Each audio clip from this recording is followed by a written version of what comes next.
Hey, before we get started, I want to tell you about something that's changing the game for women in dental leadership. It's called the Empowered Leadership Experience for Women in Dental.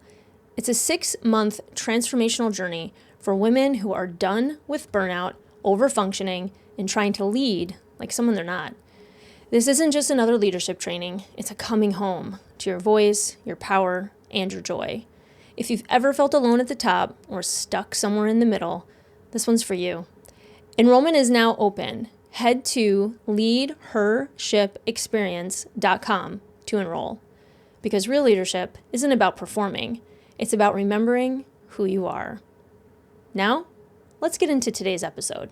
Kelly Duggan is a personal brand strategist, a success coach, and a presence coach. She's also an engaging speaker and a fellow Michigander.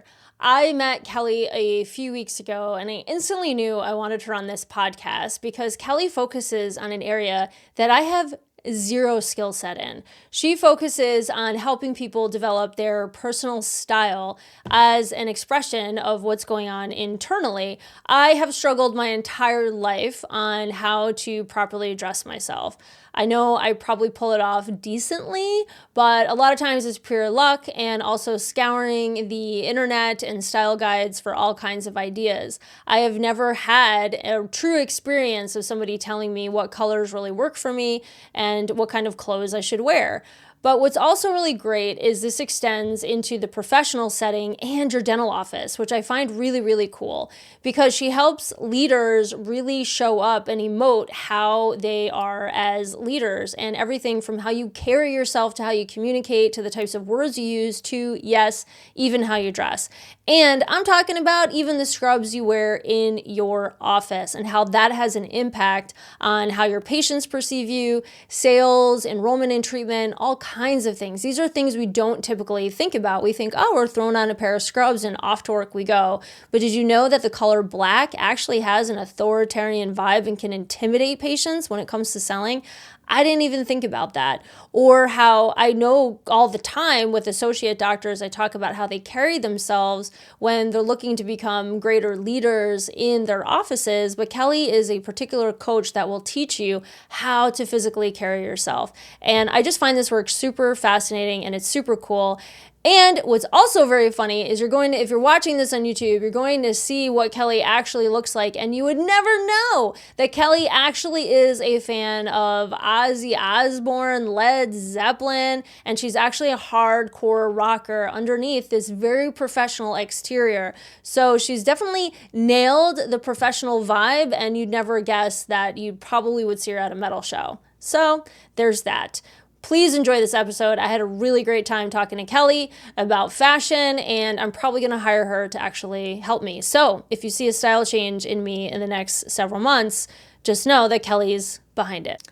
Kelly, I am so excited to have you with us today because after speaking with you a few weeks ago, maybe, I just absolutely love what you focus on, which is a whole level of leadership that not a lot of people really talk about or pay much attention to, but what we all feel and what we all recognize when it comes to leadership, and that is your overall presence and presentation. And it's something everyone talks about, but nobody really focuses on it when it comes to coaching or really the nuance of it. And I just absolutely love that this is something that you focus on in the way of style and etiquette and just your overall beingness, right? It's a huge thing that I talk about, but I'm just so excited to hear what you have to say about this. What got you into really wanting to focus on how people show up with their overall energy and presentation and I really beingness? just saw a huge need for it. Business casual, when I started my business, it was 20 plus years ago, and we were moving into business casual mode, and a lot of people were kind of lost on what to do. So that's kind of where, when I headed into business land, I would say, and professional development, and the thought of developing a total presence. It's not just how you look, it's how you act, how you communicate, how you think, all those things moving together. So Yeah, and I can imagine too, with business casual, but then also this idea of, I think people got really relaxed during COVID as well, probably, and working from home. And then bringing back this professional type presence. Have you noticed a shift even from 2020 Yes, till and now? it's strange. It's kind of like on bipolar ends of it. I just was on a phone call today with Yeah. a banker, and she was talking about last year. She's HR in banking, and they reinstated a more formal dress policy just because it had gotten so sloppy Wow. and kind of a hot mess where a lot of places have remained business casual, or we're talking dentistry, so you're in scrubs and so forth. But I know I've been even in my own general dentist, and I saw some of the attire when I was in for my own prophy the last time, and I thought, okay, that's just beyond, grunge in a sense. So we need to look at this. So, I say the verdict is out yet on the whole dress for your day concept because we're kind of lost. And part of my conversation with the gal I spoke with earlier today that's in HR and in the banking world, we were talking to an article I had heard about through another colleague, friend of mine. Forbes had it out and talking about this younger generation who they finished high school in COVID. So they did graduation and drive-through graduations. They went to college and they were, in behind the screen the whole time, and then maybe a little bit hybrid. But now, things are opening up, and we're in many other industries. In dentistry, we had to be in the office, but these other components of dentistry where you might be at conferences or speaking or different things where you're with people and in person and you're not in scrubs, thinking about what you wear. But this younger generation in particular is lost. They haven't had to do it before in the sense of getting themselves pulled together and presenting themselves in a professional manner. So it's crazy times.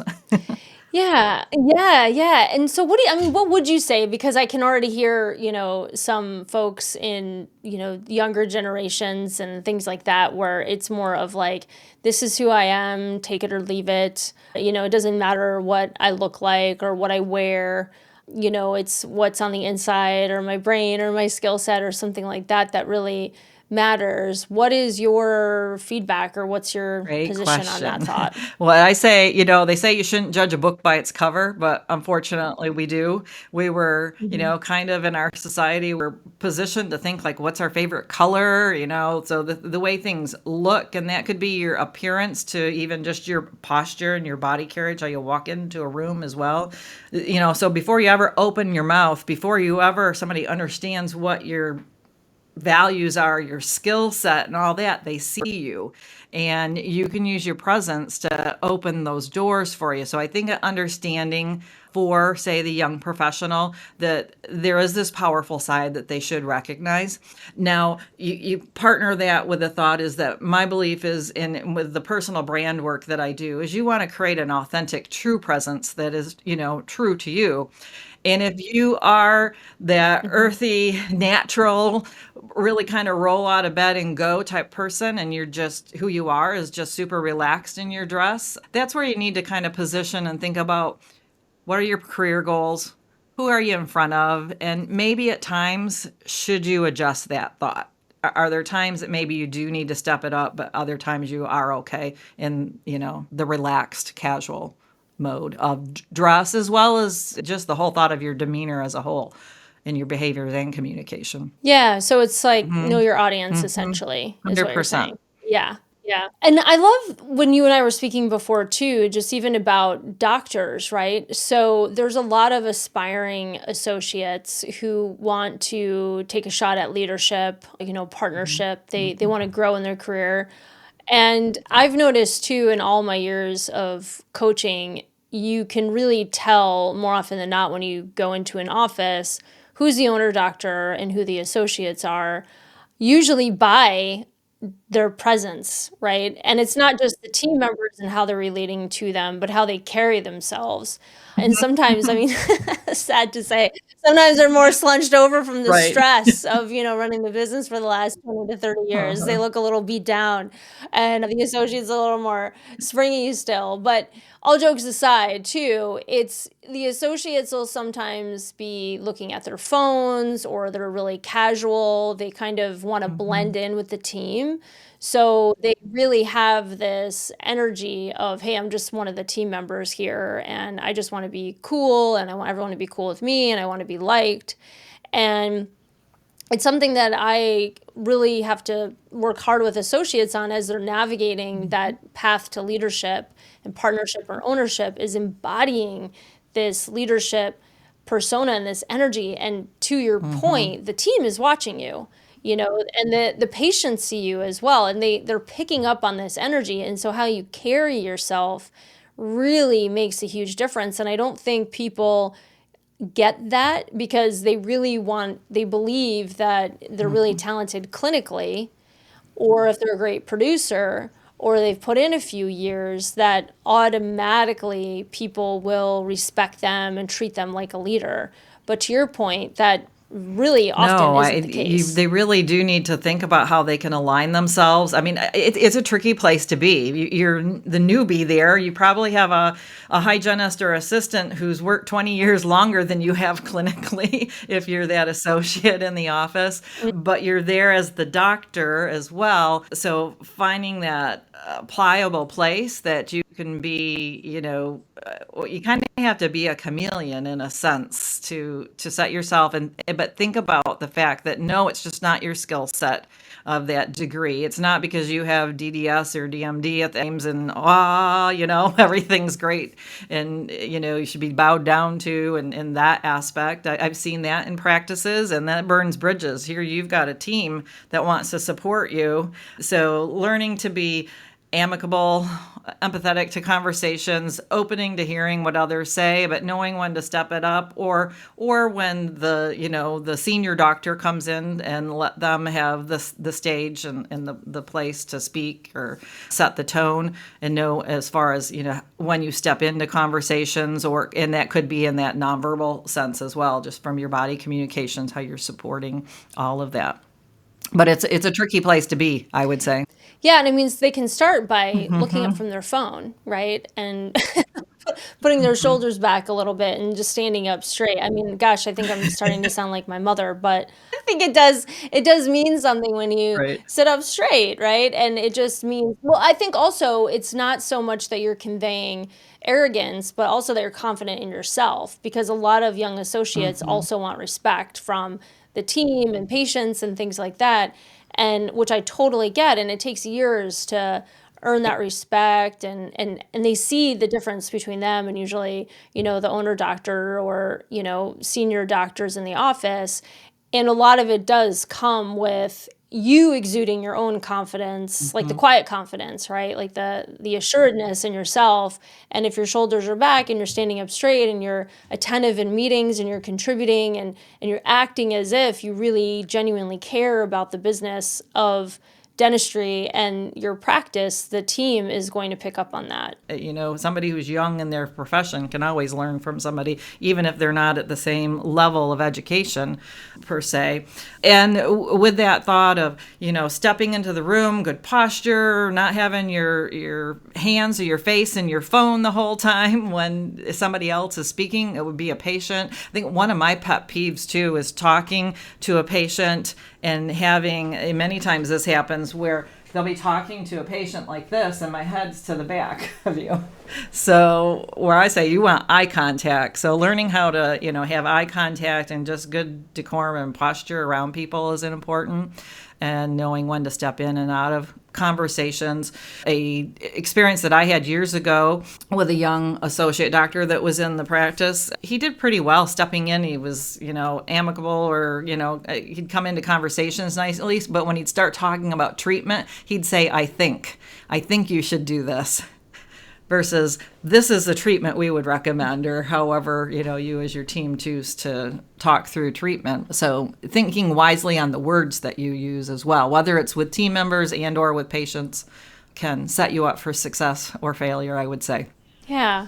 So let's say you have an associate that wants help in really honing in on their leadership style and their presentation, where do you start? Where would you I start with start with somebody? getting to know who they are, because that thought of total image development, the inner core of it, that hidden or inner image, it's who you are. If you've had your strength finders or Myers-Briggs or DISC done, all that, it's your values, it's your character traits, it's your likes and dislikes, along with your skill sets, what degree you have or what specialty you're in. So getting to know them at that level.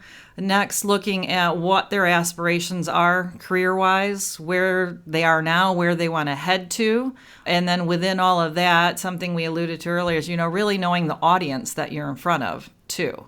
And then from that, you can look at what your assumed image is, where you've been, look at that visual, the scene image, which is your appearance and your behaviors, as well as extended areas of image. It could go into digital presence or your car or what, all these things of different places and ways you're seen. Mm-hmm. And then the experience with that comes into your behavior and your communication piece. And then all of it tightly aligned and working together really supports growing a presence, a leadership presence or executive presence, whichever term you want to use. And then when it's done cohesively, consistently across all manners of where you're seen, then that starts to establish a personal brand for yourself. And it's going to be basically that nonverbal mouth that gets you to where you want to go professionally, supports you quietly. Doors will open for you because of it. Yeah, I really love that because something that I work so hard on with folks is discovering themselves internally and really getting clear on what it is that they value, what it is that they believe, what is it that they're looking to create. And you're such a cool part of that, which is almost like the manifestation of that or the physical expression of that. And how does that look in like on the outside, right? And I think it's so valuable and so important because people know when something really resonates and it feels good, and we know when something doesn't totally feel good, like it just doesn't match, right? And you and I both know, and anybody listening or watching would agree, like, well, maybe look at somebody like, that doesn't quite match. Like, what am I missing here, right, with the person? And it's not so much needing to people please others, but sometimes we just don't have that awareness that has it feel like we're in that what I call like the flow state, where the clothes just feel comfortable and really accent like who we are, and the car, like you're saying, or like the physical expression just kind of makes sense. And I think that's really cool. I mean, I 100% do not have that gift, so I'm glad that you do and can really help people bring that out into the world. I just think that's such a unique and very cool tool to have that I don't think a lot of people think about. That's why I No, just find what you do so intriguing, because you I do. think people just take it for granted and it has huge Right. impact And, if people and get it with right, that thought, what I say is, the things that I really help people or teams with are things we've been doing our whole life. We've been getting dressed, we've been moving around and behaving, we've been talking. So you think we should know how to do those things. But maybe you do, but maybe there's ways you could tweak it so it could be a better tool for you. What I say, you are your greatest asset, meaning how you think, look, act, speak, and dress. So you can position yourself as a heat-seeking missile to help you get done what you want to get done. In my presentations, one of them that I do, I always say, you decided if I had anything to offer before I ever opened my mouth. And the only thing that happened was they saw me, they saw my behavior around in the room. Some of it may have been a little speaking because I try to be set up and able to talk and visit with people. They may have heard me talk a little bit, but for the most part, it's just appearance and behavior that they've either, again, unconsciously, subconsciously turned on or off if they're going to be open to listen to what I have to say. Yeah. And I like it too, because it sounds like you also work on it with the actual practices themselves and how they brand or express themselves externally as well too, which I think is very cool. Because, a lot of coaches and consultants and advisors and things like that, they work with a lot of offices on values and culture. And then you have marketing experts that can really help create a cool website, that draws in the types of patients that they're looking for.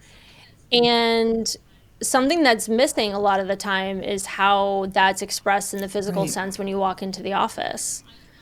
My dentist here, I love him. I think he's amazing. And I think he's a great guy. But gosh, you go into that reception area and you feel like you're in, I don't even know, a room from the 1970s and you're waiting to go off to like war Right. Yeah. or something. But it speaks. It says stuff about him. I hope you don't listen to this, Doc. I'm sorry. But it is like, it's not reflective of him at all. And he's got a huge team and, he's very successful, but they focus so much on the back, as far as just providing exceptional care and because they have such a large team and they have a huge patient base and stuff like that, I think it's very pragmatic and almost just very utilitarian. Let's put it that way. Right. And there's just no vibe at all. To resonate off from that, what I'll say too, I mean, most towns have, like dental office row where you have practice after practice. They seem to be always kind of grouped together. And truthfully, what sets you apart from the practice next door? I mean, hopefully we're going to assume that everybody's clinically doing fantastic work, that they take really good care of their patients at that level. But outside of that, it's the experience, it's the people, it's the presence of their team and how they work together collectively from the front to the back, the things that can go on from the front and the back to what the front, curb appeal outside to inside, and the experience that's had from a combination, again, of how they look, act, speak, and dress. And you've probably been at programs or heard this, dress appropriate. Well, what does that mean? Or, behave appropriately, or make sure you have good business etiquette and stuff. But what does that mean? And again, back to, I think, because we think we should know that already. We've been getting dressed, we've been talking, we've been behaving, all those things our whole life. But any movie has a costume department and coaches for speaking and all those different things. And we, for some reason, have kind of, pushed it aside or don't think that we should invest the time or funds into, excelling in those aspects or just growing in awareness of how we do come across to others. It's important. It's very important. Yeah. And what has been your biggest growth, like, since you know all this information, for your own style? Like, did you transform your own style and presence once you started doing this work and learning about it? Like, what was your experience with it? The more I learned about it, the more excited I got about it. I started in the girly fun makeover land of image consulting. So I started in color analysis. I'm going to date myself in 1991. This is when I took my first color class and I started this hobby side color analysis and makeup business. And then I was introduced to the image industry as a whole and joined the Association of Image Consultants International. AICI is much easier to say. So I'm a certified and award-winning member of AICI.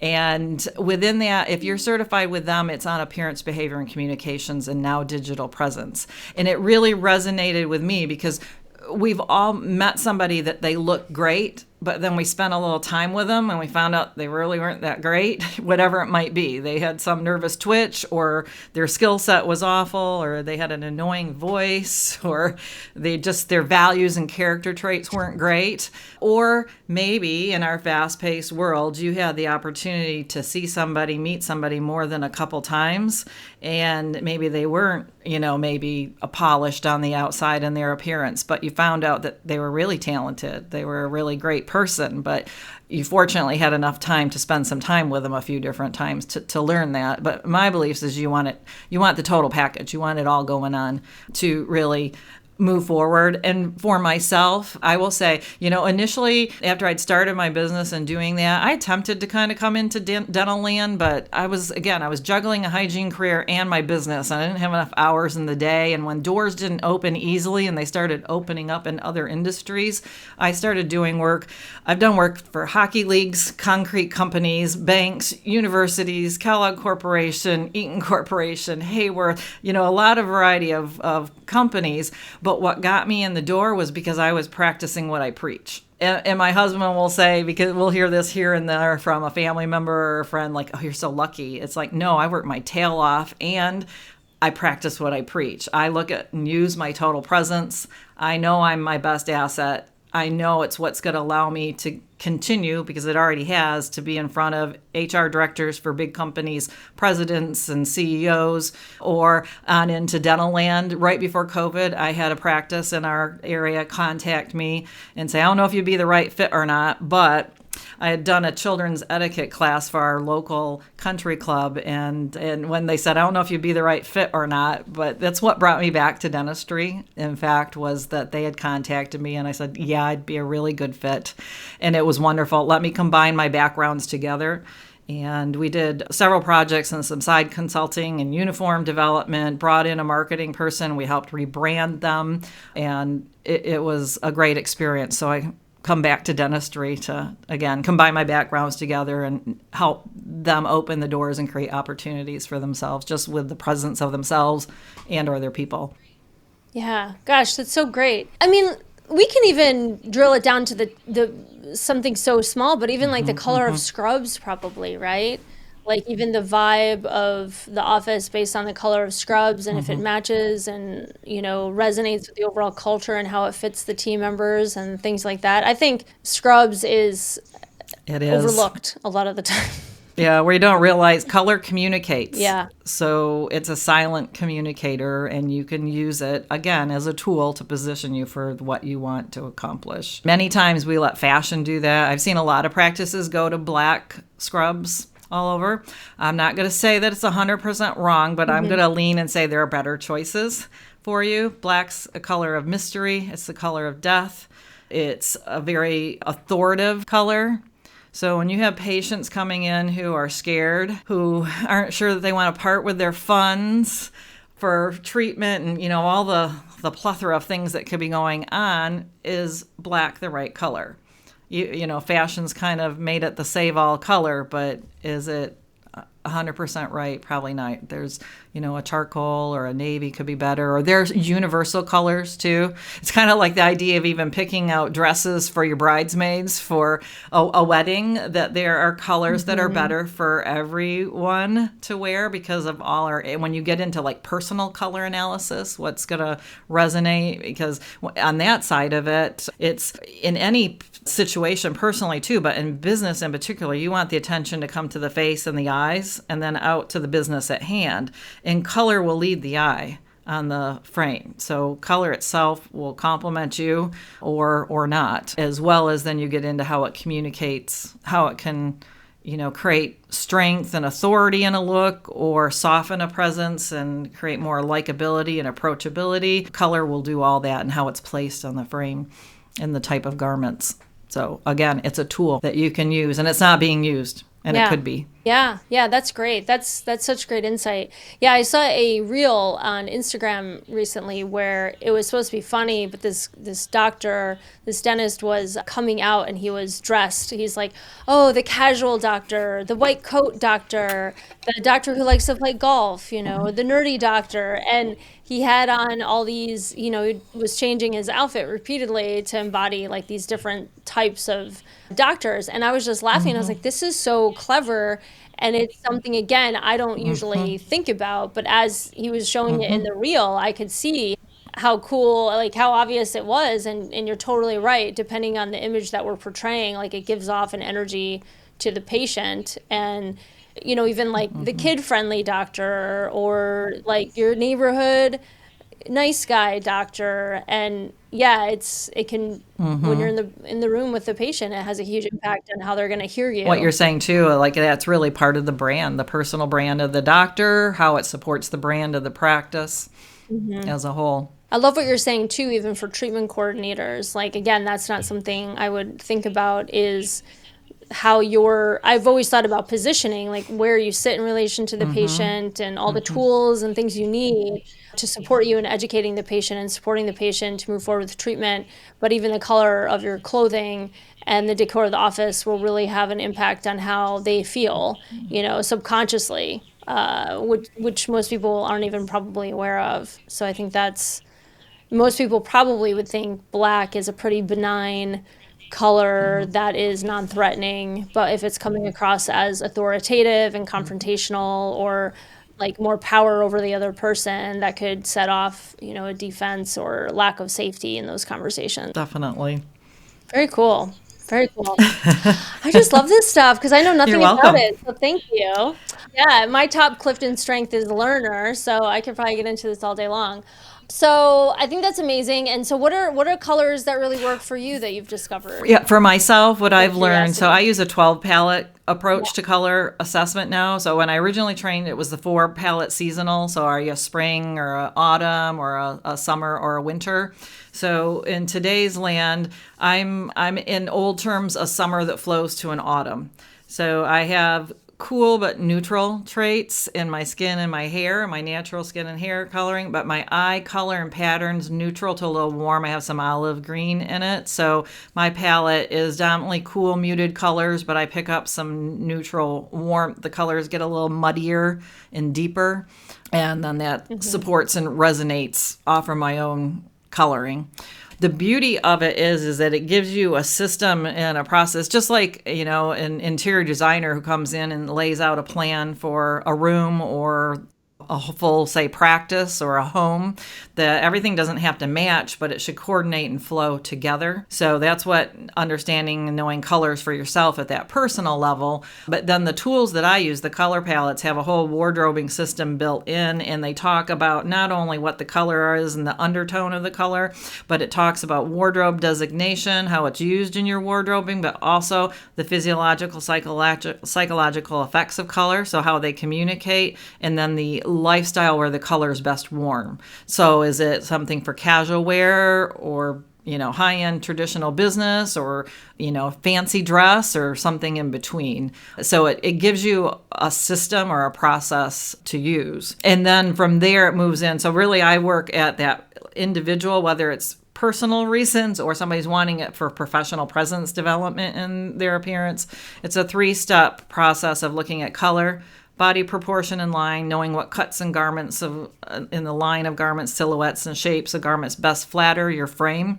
And then the third is your clothing personality. And then defining your personality. I work from a 6 personality approach, and there's a combination of usually 2 together. I'm romantic, dramatic, and then sometimes you might have a little touch of a third, a little bit of classic. What I say, I draw on the classic so I'm appropriate for business. So because I could want to be too sexy for work in my dress. So I draw on the classic to be appropriate. But what that does is it gives you back to the thought, even just with color, this system or process, so that everything over time works together. If you're out cleaning out your closet or shopping, or you could use this thought for selecting uniforms in a practice as well. But if it's great for me color-wise, if it's great for my proportion and line-wise, if it's great for my personality, if it's great for what I have a need in my wardrobe and my budget, then it's going to come into my wardrobe and be a workhorse. It's not going to hang there with the tag still on it, laughing at me, saying, "Why did you buy this?" type of thing. So, and that's what I share and how I work with my clients. I teach them that same system. So cool. So cool. Kelly, I've learned so much. I absolutely love this stuff. I think it's so neat again because I just don't have any skills whatsoever in this area. So this is all fascinating to me. Really grateful that you're on. I can't wait to share this with everybody. This was so Thank much you, fun. Brandi. Thanks Appreciate for being it. here, Kelly. You just listened to the real talk of dental. If it hit, if it stung, if it made you feel just a little more human, good. That's the point. This isn't about fixing practices, it's about healing people. And if you're brave enough to show up real in this industry, you're my kind of leader. Subscribe, call in, send your wildest workplace confession. And most importantly, don't clean up for anyone. The mess, that's where the magic lives. We'll see you again on the next episode.